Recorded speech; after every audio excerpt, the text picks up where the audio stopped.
Bienvenue dans un œil sur les médias avec Natacha Vesnicht. Bonsoir Natacha. Bonsoir. Alors ce qui concentre beaucoup l'attention sur le net ce soir, c'est bien évidemment la Russie avec l'élection de Vladimir Poutine à la tête du pays. Voilà, l'élection de Vladimir Poutine dès le premier tour. Donc forcément aujourd'hui, énormément d'articles sur Internet.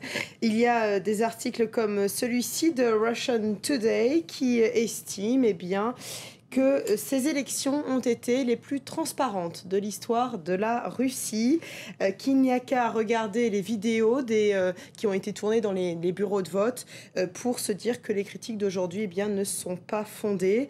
Alors justement, ces vidéos qui ont été tournées dans les bureaux de vote, on en a un aperçu sur ce site.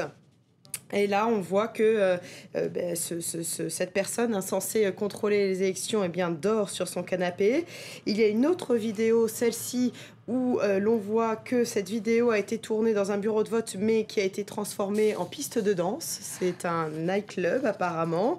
Voilà, elles sont nombreuses. Là aussi, la personne qui est censée contrôler les bulletins de vote est en train de dormir. Il y en a une dizaine.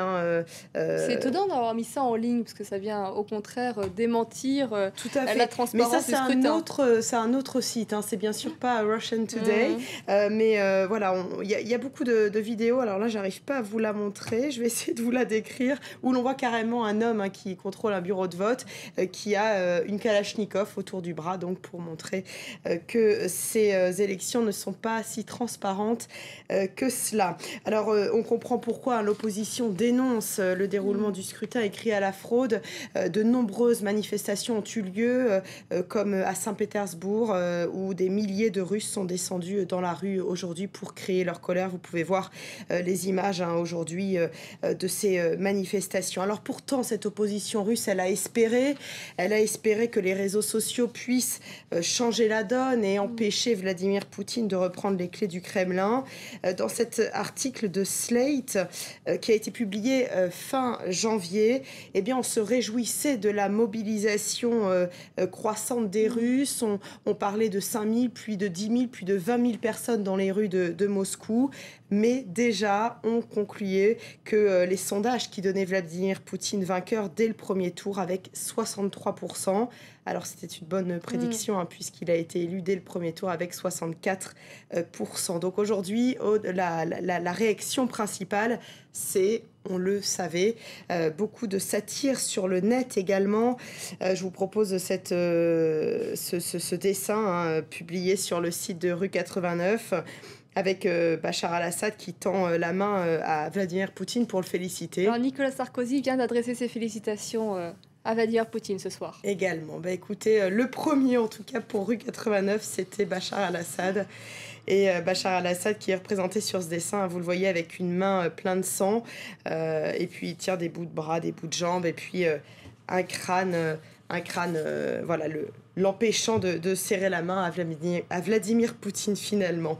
Voilà, d'autres réactions bien sûr sur le net et sur Twitter bien évidemment, comme celui-ci où vous pouvez lire « Sondage à la sortie des urnes, Poutine a fait un bon score parmi les électeurs, étiqueté ne veut pas être emprisonné ».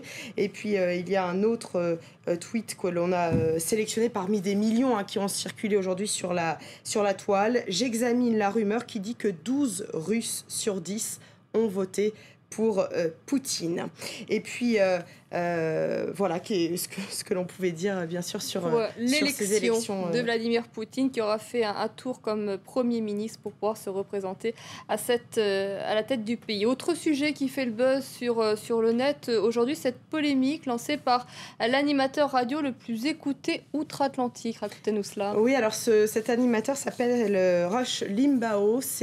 Il tient un show, ça s'appelle The Rush Limbaugh Show, qui se tient tous les week-ends. Et donc cet animateur, lors d'une émission ce week-end, a carrément traité une militante démocrate de prostituée et de salope.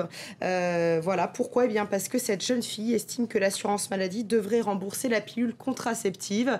Un dérapage qui a suscité bien sûr de nombreuses réactions sur le web. Merci beaucoup Natacha pour un œil sur les médias ce soir. Vous restez avec nous dans Paris Direct, un journal complet, c'est dans un peu moins de 2 minutes à présent.